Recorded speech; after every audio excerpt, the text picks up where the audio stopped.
Why do so many hardworking people feel like wealth is something reserved for other people, no matter how much effort they put into life?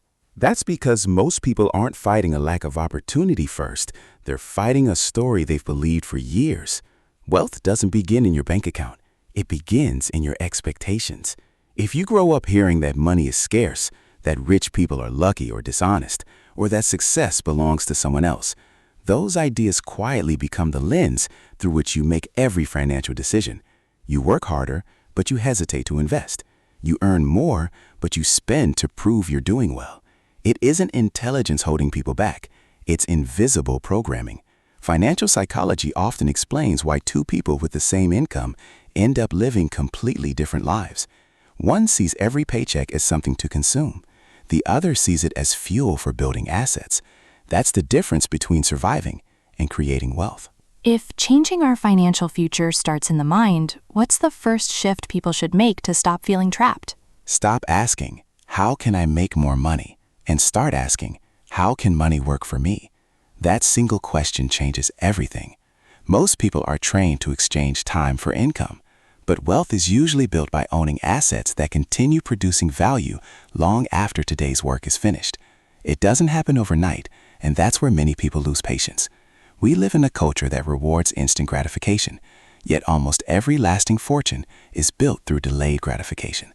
The millionaire habits nobody applauds are often the most powerful. Living below your means, investing consistently, learning before spending, ignoring comparison. Those actions look boring in the moment, but they become extraordinary over time. Comparison is another silent wealth killer. Social media makes us compare someone else's highlight reel with our everyday reality. We buy things to impress people who aren't paying our bills, and we confuse appearances with financial freedom.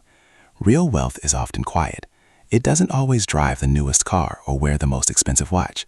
Sometimes it looks like someone steadily buying investments month after month, while everyone else is chasing status. Here's something worth remembering. Financial freedom isn't built by one brilliant decision. It's usually the result of hundreds of ordinary decisions made consistently. Reading one more book instead of scrolling, investing a little before spending, developing valuable skills, choosing patience over impulse. Those choices compound, just like money does. So if wealth feels impossible today, don't assume you're incapable. Ask yourself whether you've inherited beliefs that no longer serve you. Your past may explain your relationship with money, but it doesn't have to define it. The moment you begin replacing scarcity with ownership, comparison with purpose, and consumption with investment, you stop chasing wealth and start building it. That's when financial confidence begins. And once your thinking changes, your actions, and eventually your future can change with it. If this conversation changed the way you think about money, don't let it end here.